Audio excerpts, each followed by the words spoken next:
Le RG Podcast Minimalisme, c'est un petit rendez-vous quotidien.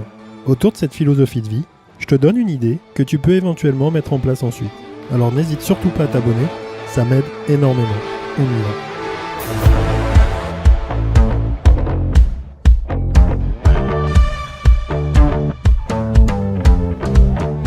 On parle beaucoup de fringues, on parle beaucoup d'habitat, on parle beaucoup de désencombrement à l'intérieur de chez soi. Il y a l'électronique, il y a le matériel, il y a l'évolution qui se passe depuis pas mal de temps. On arrive à réduire le stock, on arrive à réduire la taille, on arrive à faire des choses de plus en plus simples et du coup de plus en plus minimalistes. D'ailleurs, quand tu regardes un peu ceux qui créent et ceux qui vont dans les tendances, c'est souvent des gens qui sont habitués et qui ont eu cette philosophie de vie. Mais aujourd'hui, je vais pas parler de comment bien ranger sa bibliothèque ou comment gérer son mail, même si c'est des choses...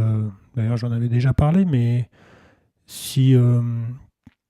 moi, avant de parler de minimalisme, avant de me dire, bon voilà, j'ai envie de suivre ce mouvement, j'avais déjà comme ça, par rapport à mon métier, par rapport à ma façon d'être, ce côté trop de câbles, trop de fils, faut réduire. Donc je m'amusais comme ça à faire en sorte que dans l'habitat, il n'y ait aucune prise apparente, aucun câble qui se voit. Donc c'était déjà un travail comme ça à faire. Et je suis arrivé à une conclusion, c'est d'essayer de voir ce qui était utile ou pas sur ce que j'utilisais au quotidien. Alors, moi, on a parlé de la télévision, je vais pas refaire un truc dessus. Je sais que l'informatique, l'outil en lui-même, l'ordinateur portable qui est devenu portable est très simple. Par l'intermédiaire, on va dire, du voyage, c'est surtout ça qui m'a poussé à réfléchir et à observer et voir ce que je pouvais avoir comme alternative.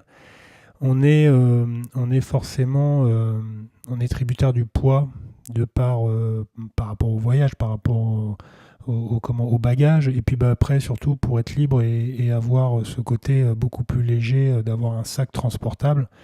Donc il y avait cette étude à faire et malheureusement, même si on a fait beaucoup de progrès sur le matériel, ça reste encore assez lourd. Du coup, l'alternative, et ça il n'y a pas si longtemps que ça, on va dire que ça fait moins d'un an maintenant, moi je n'utilise plus qu'une tablette. En fait, j'ai réussi à concentrer, on va dire, toute mon organisation de ce que je fais, de l'utilité que j'ai de l'informatique. Et du coup, j'ai plus besoin d'avoir un ordinateur, même si des fois, occasionnellement, même si j'en ai un, je l'ai conservé, il est dans le tiroir et des fois je m'en sers, mais vraiment pour des étapes et des détails, qui rentrent, qui sont de l'ordre du détail et qui concernent pas. Mais sinon, sur la partie globale, que ça soit être sur Internet ou avoir mon site ou créer des articles ou là même ne serait-ce que d'enregistrer un podcast. Je le fais par l'intermédiaire de choses simples qui me permettent d'avoir simplement une tablette et un téléphone et de pouvoir lier un seul câble, un seul chargeur, la liberté, la légèreté et d'avoir on va dire, ce matériel qui tend à ressembler à un ordinateur, même si ça n'en est pas un. Donc il y a une réflexion à faire, c'est pour voir un peu ce qui est possible de trouver, de chercher, d'avoir comme idée pour éviter d'avoir un paquet de choses inutiles. Après, bien sûr, il y a des disques durs qui existent, il y a des choses, mais on essaiera de faire du moins je ferai un épisode, peut-être demain même d'ailleurs, concernant le stockage et les alternatives qu'on peut trouver, qui paraissent être évident, mais je voudrais pousser un peu le sujet sur d'autres choses. Donc on en reparlera demain.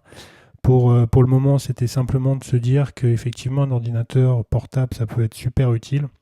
ça dépend du métier que tu fais, c'est toujours aussi la donne et ce que tu en fais. Hein. Si tu es adepte des jeux, etc., c'est autre chose. Mais moi, pour mon utilité, et beaucoup de gens sont dans ce registre-là, je pense, il n'y a pas besoin d'avoir une grosse Ferrari pour pouvoir voilà, conduire et faire des petits déplacements. On se retrouve sur ma page www.rgminimalism.cloud, sur mon compte Instagram, et puis bonne réflexion, et je te dis à demain pour un nouvel épisode. Salut!